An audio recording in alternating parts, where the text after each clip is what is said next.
नमस्ते। राम राम। दो वृद्ध महिलाएं थीं। उनमें एक ठाकुर जी की भक्त थी और दूसरी जैन धर्म को मानती थी। वो दोनों बहुत अच्छे से रहती थी, मिलजुल कर रहती थी। जो ठाकुर जी की भक्त थी वह लड्डू गोपाल की सेवा करती थी। रोज़ उनको अपनी सहेली को बतलाती थी कि आज मैंने उनको लड्डू गोपाल को नहलाया है, उनका भोग लगाया है, आज उन्होंने ये किया है, आज उन्होंने ये किया है। रोज़ नए नए कपड़े पहनाती हूँ, आज उनको ये रंग पहनना था, आज उनको ये खाना था। जैन धर्म में रोज़ सुनती और खुशी खुशी सुनती थी, मज़े से सुनती थी। उसको बहुत अच्छा लगता था। दोनों का कोई नहीं था। एक बार ठाकुर जी की जो भक्त थी उसको तीर्थ यात्रा पर जाना था। उसका बहुत मन था तीर्थ यात्रा पर जाए। तो उसने जैन धर्म की महिला से पूछा कि क्या तुम चलोगी मेरे साथ? तो नहीं, मैं नहीं चल सकती क्योंकि मेरे पैरों में बहुत तकलीफ है, मैं नहीं, तुम चली जाओ। तो वह बोली मेरा तो मन बहुत है जाने का। हिंदू धर्म वाली बोली पर मैं कान्हा को कहाँ छोड़ूं, अपने लड्डू गोपाल को कहाँ छोड़ूं, उनकी सेवा कौन करेगा?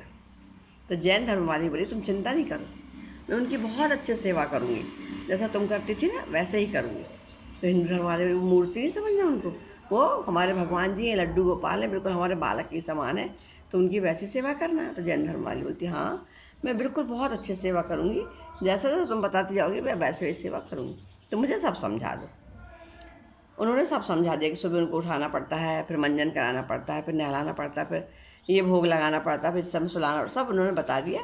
और आराम से वो चली गई तीर्थ करने। अब वो चली गई तो रात हुई, तो रात को जैन धर्म की महिला ने उनको अच्छा भोग लगाया और लिटा दिया, सुला दिया, सो गए। सुबह जब स्नान करने के लिए उन्होंने लड्डू गोपाल के कपड़े उतारे तो उन्होंने देखा कि उनका एक पैर मुड़ा हुआ है। तो सोचा शायद मेरे सुलाते समय कुछ गलती हो गई होगी, इसीलिए ये पैर मुड़ गया। तो वो घबरा गई। तो उसने लड्डू गोपाल से कहा तुम घबराना नहीं, चिंता नहीं करना, मैं तुम्हारा पैर मालिश से सीधा कर दूँगी।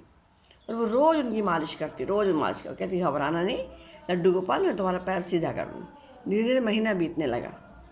महीने बीत 2 दिन ही बचे, पूरा महीना बीते। जैन धर्म महिला को बहुत घबराहट हुई कि क्या कहूँगी मैं, मेरी सहेली आएगी कि तुमने मेरे लड्डू गोपाल का पैर ही मोड़ दिया।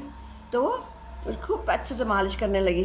बोली खड़े हो जाओ लड्डू गोपाल, तो अपना पैर सीधा कर लो, नहीं तो वो आके क्या सोचेगी तुम्हारी वो मालकिन की, भाई तुमने कैसा रखा उसको, क्या किया। और उसने खूब मालिश करी, उनके पैर खड़े हो गए, लड्डू गोपाल के पैर सीधे हो गए।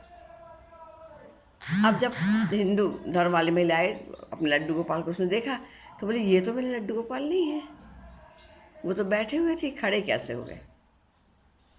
तो जैन धर्म वाली महिला बोले नहीं नहीं, बोले मैं सुलाया था मैंने उनको, तो उनका पैर तिरछा हो गया था, तो मैंने उनकी खूब मालिश करी तो उनका पैर सीधा हो गया और ये खड़े हो गए।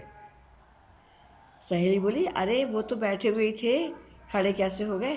तो उसे पूरी कहानी सुनाई कि पहले दिन जब ऐसा हुआ और मैंने सुला के उठाया तो पैर मुड़ा हुआ था, तो मुझे लगा मेरे कारण पैर मुड़ गया, इसलिए मैंने इनको मालिश करी, खूब मालिश करी। रोज़ बोलती थी लड्डू गोपाल अच्छे हो जाओ, नहीं तो वो क्या कहेंगी आके लड्डू गोपाल अच्छे हो जाओ। तो मैं मालिश करते करते इनके पैर सीधे हो गए, इन्होंने पैर सीधे कर दिए।